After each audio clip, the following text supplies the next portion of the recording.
Microsoft's acquisition of Activision-Blizzard has sent ripples across the gaming industry, mostly out of relief that the almost 2-year fight was finally out of their newsfeed. But it has still sent evoking whispers of change and evolution coming to these newly acquired studios. This image right here brings hope to my eyes, as we can see that when Xbox toured Blizzard HQ, they decoupled Activision from Blizzard, and finally, the evil that we knew is no more. Blizzard is free, or at least under new management. At the heart of this seismic shift in hope and prayer lies the intricate universe of World of Warcraft, and for the avid players of this series, there is a palpable sense of anticipation, a hope for a renaissance of creativity with an emphasis on depth, immersion, and quality being paramount. A prayer that Blizzard regains the power it once had, all the memes of "no king rules forever" aside. Sometimes you hope that the king makes a comeback. Blizzard was once known as the center of quality, of incredible gameplay, of knowing that when you bought their product, you got the best possible product on the market. And people hope that Microsoft will bring the king back to let us once again explore the vast realms of potential within WoW's lore, gameplay, and the promise of perhaps other games in the IP that for 20 years has been but an MMO. Everyone has different reasons for why they want the game to be great, and personally for me, it's the rich tapestry of WoW's lore that has the potential to be incredible, to be phenomenal, yet has been gutted by profit-driven storytelling. In the often unforgiving maelstrom of quarterly profit targets, the nuance of storytelling and throwing together a vast and complicated, and yet I dare say controversial story can sometimes be lost because it's not what shareholders want. Controversy doesn't sell, and that's why all the women in World of Warcraft are now fruits. It can also make epics feel hurried and legends appear cursory or just as a cash grab for a quick buck from nostalgia. However, the winds of change are here, and by that I mean Microsoft not giving a shit about immediate profits and the power of Game Pass, ushering the possibility of returning WoW's lore to being more chaotic, more volatile, more grim even. Many people will point out that the game is called World of Warcraft, and a lot of jokes and jabs aimed at WoW recently have turned out to World of Peacecraft, or other low-effort insults. But whilst WoW and Blizzard make good money, in comparison to Activision and King, they are the smallest of the 3 companies disguised as one that Microsoft bought. And it is my biggest hope that knowing how little money Blizzard makes in comparison to Call of Duty and Candy Crush, that Blizzard is left to be the creative middle child, creating art, story, intricate and unique games and worlds, which aren't really shit for profit, but great for making Game Pass look thicker than it is. But more than anything, perhaps the game could finally get continuity between its expansions and patches. Classic WoW was beloved because Molten Core isn't invalidated when Blackwing Lair comes out, as the items, quest, and growth in these raids are still relevant to continued progress. People don't want to feel like all the effort, time, or blood they sink into a game is completely lost in 3 months when the next patch comes out. It makes the grind feel empty, hollow even. Now I'm not going to speak for everyone, some people might like it, but it does make the game feel hollow, at least for me personally. There is so much content to WoW, yet it feels overwhelming and disconnected, from Wrath of the Lich King, to Cataclysm, to Mists of Pandaria, to Warlords of Draenor and Legion, and more. These massive regions, areas, quests are all just there, kind of existing but for the most part ignored. The formulaic nature of WoW's expansions means that everything before the new expansion is honestly just there to grind mounts, achievements, toys, pets, transmog, and then to be forgotten about, because the new expansion just got announced with its 4 zones, 8 new dungeons, 1 new raid, and then every 5 months you'll get a few more dungeons and raids. Cold zone, hot zone, kinda jungle, desert zone, kinda industrial, city zone. Don't get me wrong, don't stop making new content, a game this old absolutely needs it, but the vast world of WoW needs to be restored to something more than a shrine to the past. Microsoft isn't going to make such massive changes, not unless they change what Blizzard's goals are, and if I was Microsoft, I'd eat the cost and let Blizzard create platform sellers. You want tens of millions of new Game Pass fans? Let Blizzard cook the way Blizzard used to cook. Imagine a Diablo 4 that was as polished, well-honed and designed as Diablo 2 had been at launch. Or a Warcraft 3 Reforged that was actually reforged and not hot garbage. Think of the potential Heroes of the Storm had, and the numbers it could have pulled had it been run a bit better. League of Legends averages almost 200 million monthly plays, and that's not even counting China. Not that Blizzard and China has much of a relationship left. You know who else doesn't average 200 monthly players? My sub count, and it's really low. Hit that subscribe button. Love you.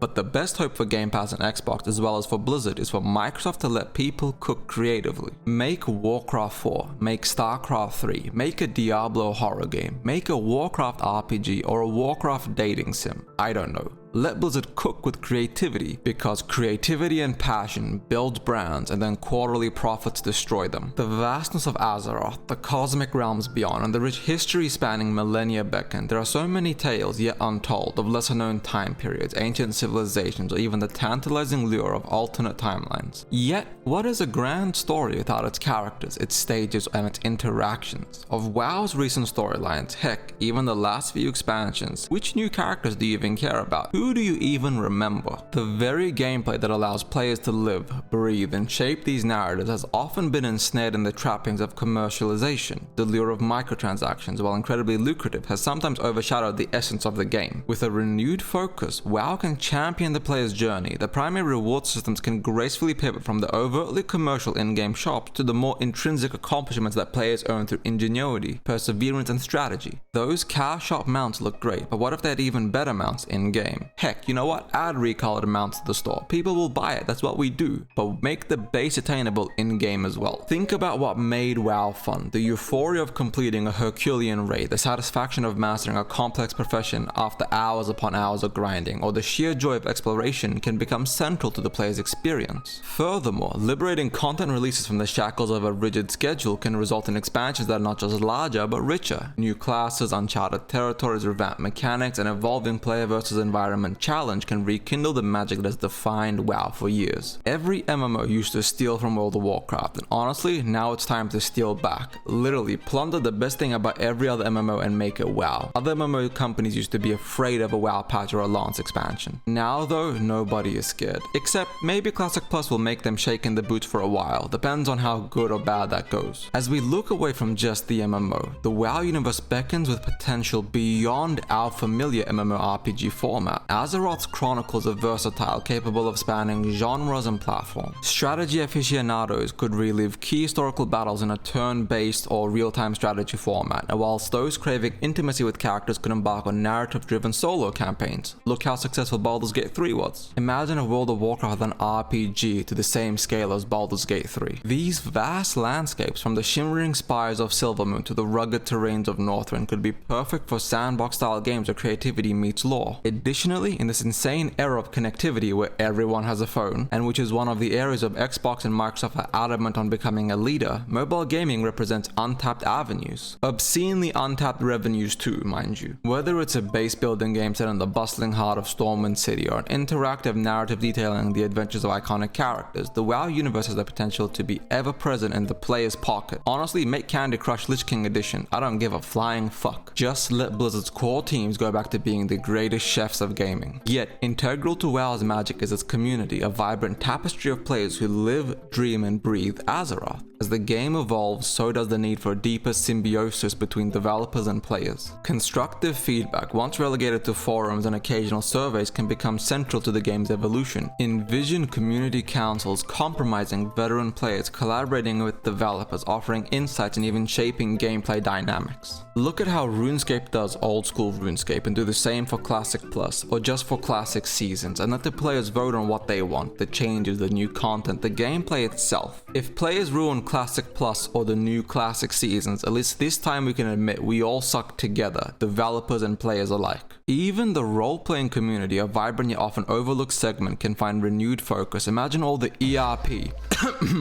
roleplay, through dedicated zones, events, tools, tailored for player-driven narratives. WoW could metamorphose into a thriving digital theater where every player is both actor and audience. Finally, as we contemplate the future, the longevity and enduring allure of the WoW universe becomes paramount. By eschewing fleeting gaming trends and anchoring itself in its foundational strengths, WoW can ensure its legacy remains undiminished. The intricate storylines, the finely tuned gameplay balance, and the indomitable spirit of community are its lifeblood. This renewed focus paves the way for not just sustaining, but enhancing this incredible legacy. And for Microsoft, the future could see investments in next-generation graphics, cutting-edge infrastructure, and initiatives that go beyond the game. VR, AR, AI, and so much more could be used to make WoW and Azeroth so much more than just a game. Within the vast realms of Azeroth, teeming with heroes, villains, legends, and mysteries, all of it is poised for a new dawn. As commercial imperatives gracefully yield to a holistic, player-focused ethos, the World of Warcraft IP stands ready to reclaim its throne in not just the pantheon of MMOs, but with Blizzard itself bringing back the Blizzard we all miss. It's not like Microsoft could do a worse job than Activision, so with that said, thank you all for watching. If you liked the video, watch this video right here.